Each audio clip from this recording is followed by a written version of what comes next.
যুবকরা তোমরা বেশি বেশি ফেসবুকে মেয়েদেরকে ধর্ম শিখাও, কেমন? আরে কি বলো, পাগল নাকি? ফজরে জাগাবা না ওদেরকে?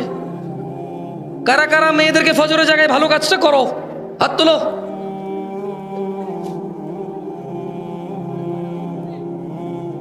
মেয়েটা খুব ভালো হুজুর, খুব ভালো। বললাম কিভাবে? হুজুর বিশ্বাস করেন কারোর সাথে কথা বলে না। আমি বললাম তুমি কি হিজড়া? কারোর মধ্যে কি তুমি পড়ো না? তুমি ওর আব্বা, ওর খালু, সরি ওর ওর তুমি মামা, ওর তুমি চাচা, ওর তুমি ভাতিজা ভাইগনা? না হুজুর না। তো কারোর সাথে কথা বলো না, তুমি কি? তুমি কি ওই কারোর মধ্যে না?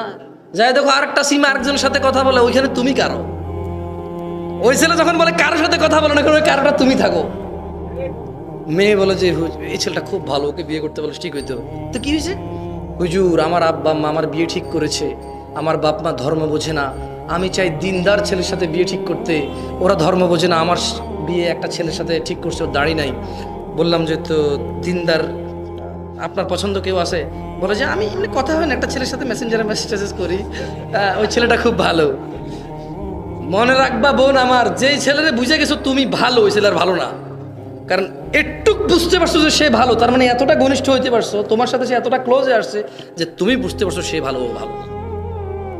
ছোট ভাই আমার, যে মেয়েটার সাথে তোমার পরিচয় হয়ে গেছে বিয়ের আগে, এবং তুমি গভীরভাবে বুঝতে পারছো মেয়েটা ভালো, এটা আর ভালো না, কারণ তুমি এতটুকু অবজার্ভ করতে পারছো, সে তোমার এতটুকু অবজার্ভের সুযোগ দিছে যে তুমি বুঝতে পারছো সে ভালো, সে আর ভালো না।